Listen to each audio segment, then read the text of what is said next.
I'm gonna be real with you, this is starting to look really bad. And not just a little bad.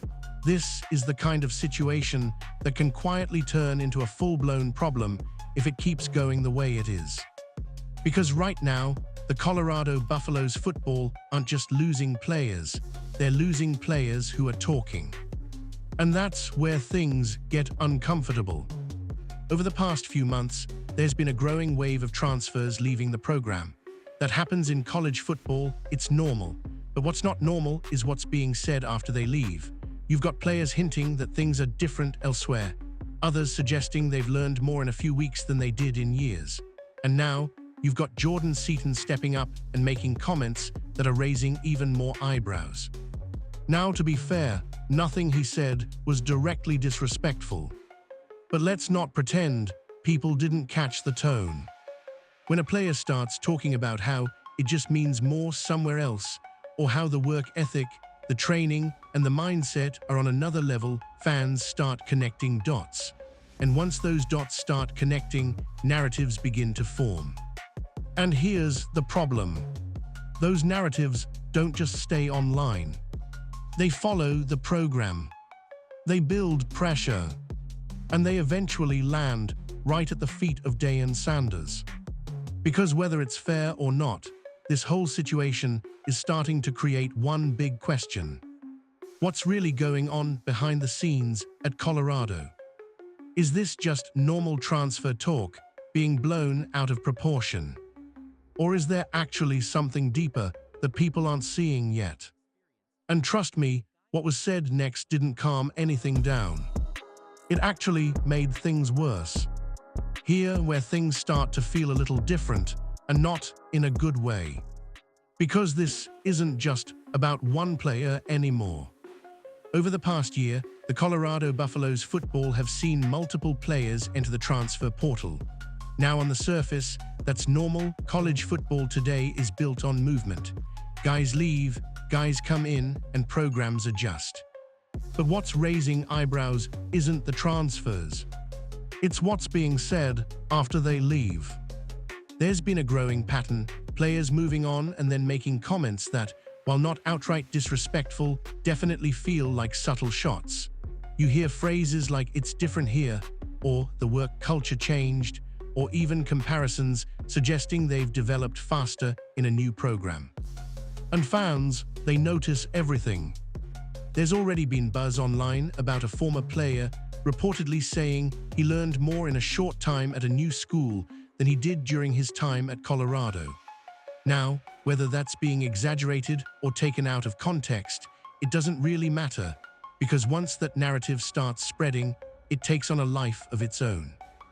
And now, with Jordan Seaton stepping into the spotlight and talking about how things are different at his new program, the conversation is getting louder. Again, to be fair, he didn't directly call out Colorado. But the timing, the wording, the contrast, it's enough for people to start asking questions. And that's where this becomes a problem. Because when multiple players leave and similar themes keep popping up, it stops feeling like coincidence. It starts to feel like a pattern. And whether that pattern is real or just perception doesn't even matter at this point. The damage comes from how it's being received. Right now, there's a growing narrative forming around the program, one that suggests maybe things aren't as structured or as developed as they should be. Is that 100% true? Not necessarily. But in today's game, perception can be just as powerful as reality. And the longer this kind of talk continues, the more pressure it puts on the entire program, especially on Deion Sanders. Because now, it's not just about winning games. It's about proving that everything being said isn't true. And the more voices that join this conversation, the harder that becomes. But then Jordan Seaton spoke, and that's when things really started to heat up. Because on the surface, what he said didn't sound crazy. He talked about his transition. He mentioned how things felt different. He spoke about work ethic, training, discipline, and how the environment at his new program pushed him in a new way. Nothing wild, nothing disrespectful. But here's the thing. It's not always about what is said. It's about how it's heard. When Seton said things like, "It just means more," and emphasized how everyone around him is focused on doing extra, fans immediately started reading between the lines. Because phrases like that don't exist in a vacuum, especially when they come right after leaving a program like Colorado Buffaloes football.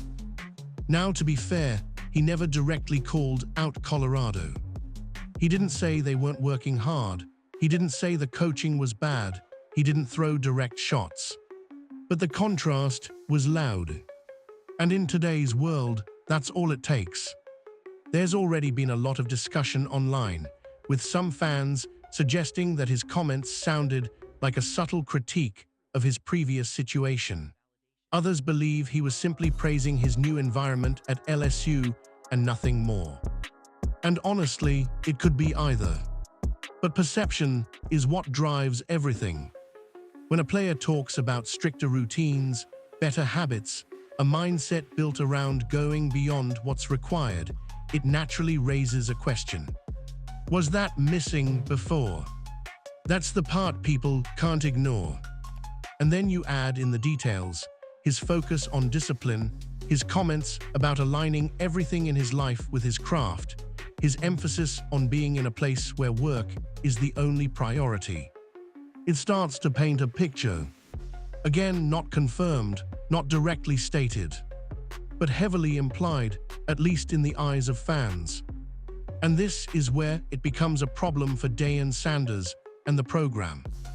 Because when comments like this stack up with other narratives already floating around, it doesn't stay neutral.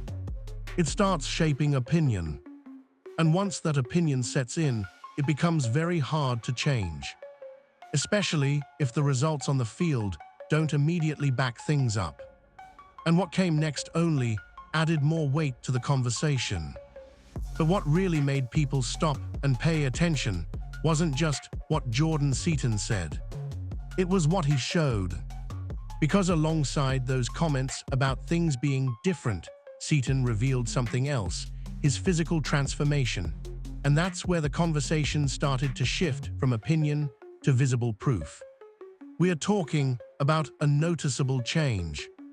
He went from playing weight in the 320-plus range down to around 305.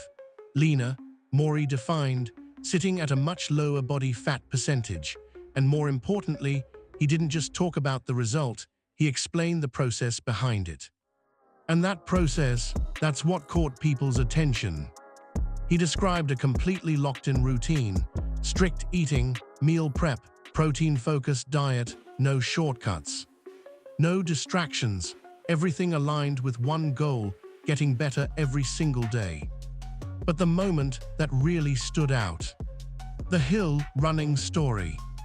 He talked about seeing a random person training, just grinding, running hills. And instead of ignoring it, he took it personally. It made him feel like someone else was outworking him. So what did he do? He went and did the same thing. No coach forcing him, no schedule demanding it. Just mindset. That's the kind of detail that people latch onto, because it paints a picture not just of physical growth, but of a mentality shift. And this is where the conversation gets interesting. Because when fans hear that, they start connecting it back to where he came from, Colorado Buffaloes football. Now again, to be clear, Seton never said this mentality didn't exist there. But when he emphasizes how everything now revolves around discipline, structure, and doing more than what's required, it naturally creates a comparison. Fair or not, some people see it as personal growth. Others see it as a reflection of environment. And there's been a lot of discussion online with fans debating whether this kind of transformation says more about the player or the program he left. And that's where things get complicated. Because once performance, discipline, and physical results enter the conversation, it stops being just talk. It starts feeling real. And when that happens, the spotlight doesn't just stay on the player anymore. It shifts right back to the program he walked away from. And this is where things start to feel even more uncomfortable, because now it's not just about one player anymore. It's about culture. When Jordan Seaton talked about his new environment, one word kept coming up over and over again: different. Different training, different mindset, different expectations. But what really stood out? The idea of extra. He made it clear that at his new program, doing what's required isn't enough. That's just the baseline. The real standard is going beyond that, pushing harder, staying longer, doing more when nobody's watching. And then you hear Lane Kiffin echo something very similar. He talked about players showing up on their own time, late nights, extra workouts, a mindset where putting in additional work isn't rare, it's normal, and if you're not doing that, you're the one who stands out. Now think about that for a second. That's not just a coaching philosophy. That's a culture. And whether intentional or not, when those kinds of comments come out right after a player leaves the Colorado Buffaloes football, it naturally creates a comparison. Again, no one is directly saying Colorado doesn't have that. But the contrast feels loud, and fans are picking up on it. There's already been a lot of discussion online, with some people suggesting that these comments highlight a difference in structure, discipline, or overall program identity. Others argue it's just players buying into a new system and speaking highly of where they are now. Both can be true. But here's the issue. When multiple voices start describing a similar experience somewhere else, it slowly builds a narrative, whether accurate or not. And right now, that narrative is starting to lean in one direction. It's shifting from new opportunity to better environment.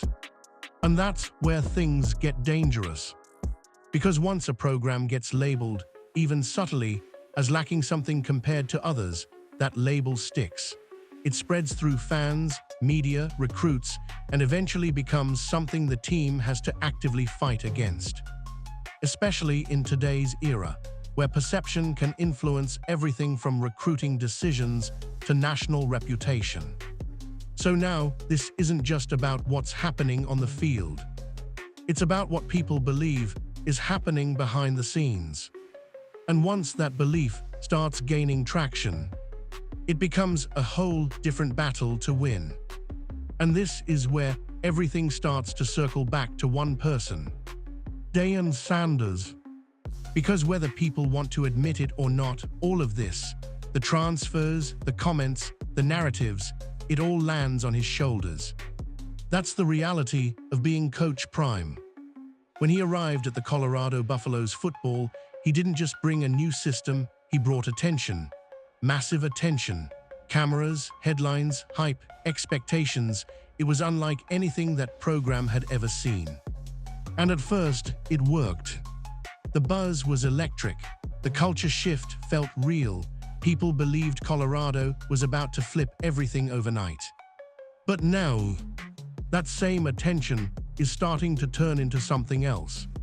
Scrutiny. Because when you build a brand as loud and as confident as Coach Prime did, people don't just watch when things are going well. They watch even closer when things start to look shaky. And right now, with players leaving and making comments, whether intentional or not, it's creating pressure that can't be ignored.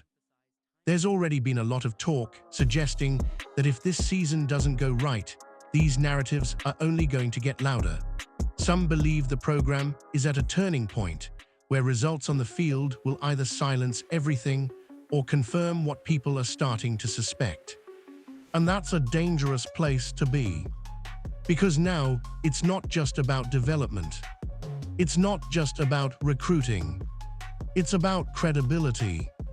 If Colorado comes out this season and wins, if they compete, make a bowl game and show real progress, then all of this, it fades away. The comments, the speculation, the doubts, they disappear. But if they do, that's when things flip. That's when every quote, every transfer, every subtle comment starts getting replayed. that's when people start saying maybe there was something to it. And once that narrative locks in, it's hard to break. That's the pressure Coach Prime is dealing with right now. Not just building a team, but proving that everything being said about his program isn't true. And the only way to do that is on the field. Because this season isn't just another year. It might be the one that defines everything.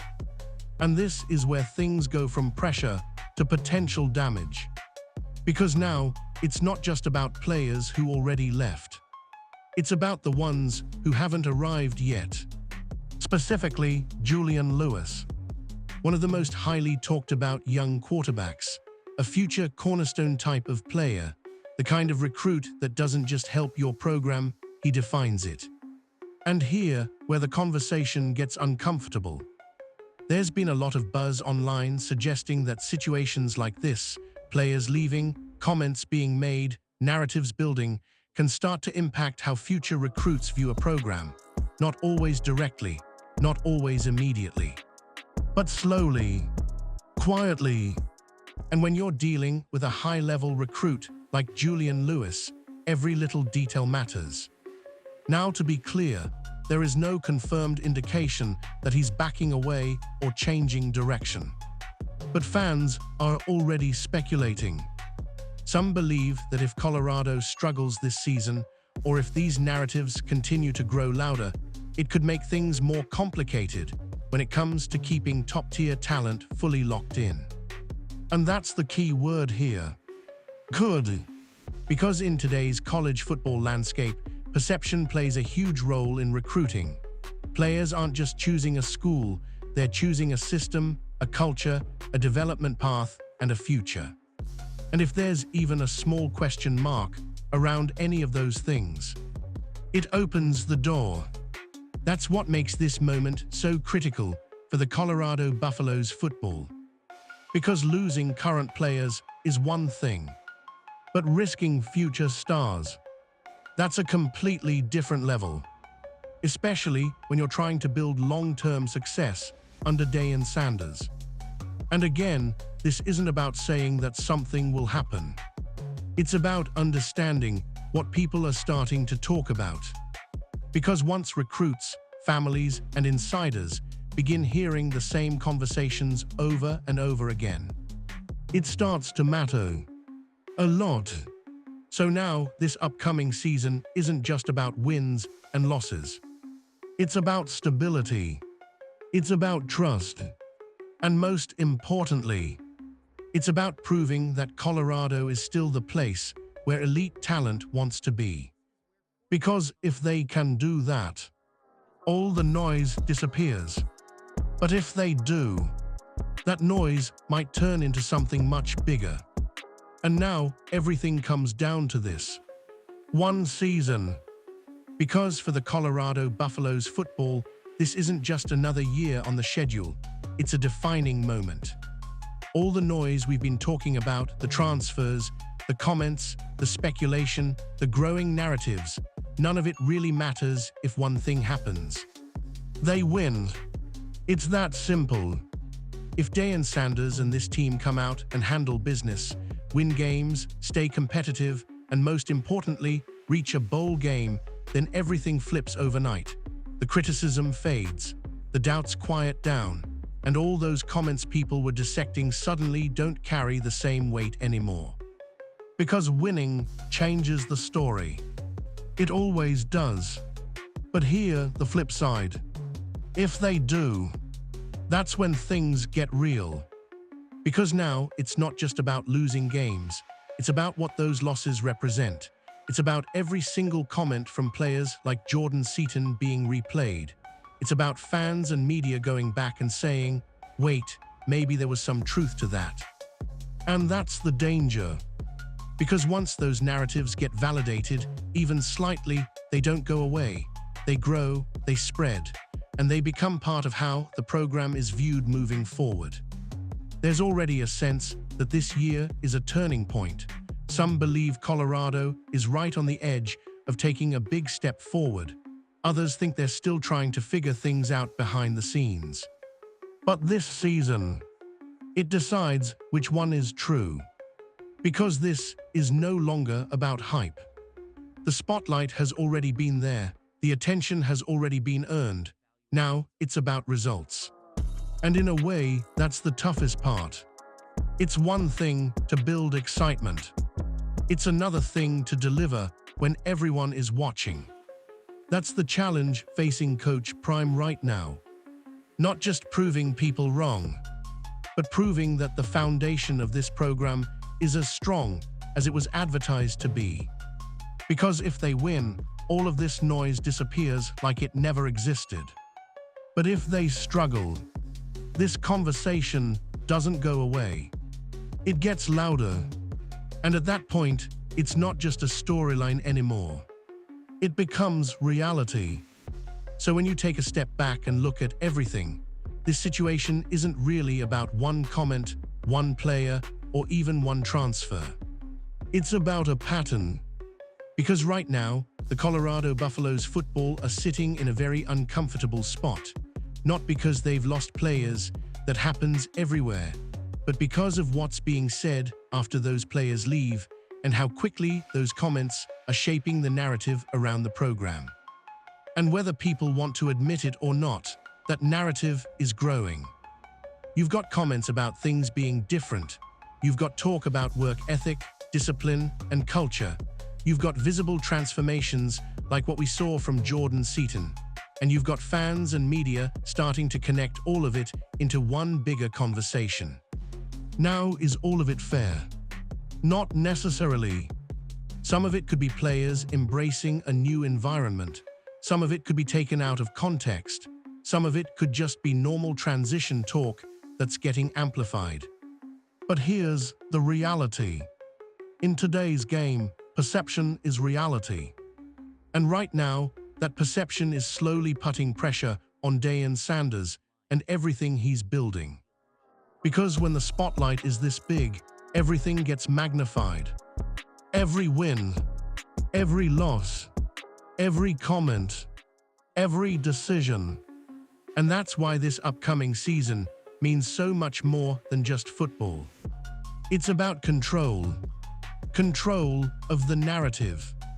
Control of the program's identity. Control of how this entire era of Colorado football is going to be remembered. Because if they go out there and win, all of this fades. The noise disappears, the criticism quiets down, and everything people are saying right now suddenly feels irrelevant. But if they do, that's when things shift. That's when every quote starts getting replayed. That's when every transfer starts being viewed differently. That's when people stop asking questions and start believing they already have the answers. And once that happens, it's hard to reverse. So this isn't just about proving people wrong. It's about proving what's real. Because at the end of the day, one thing is certain. The spotlight isn't going anywhere. The only question is, what will it reveal next?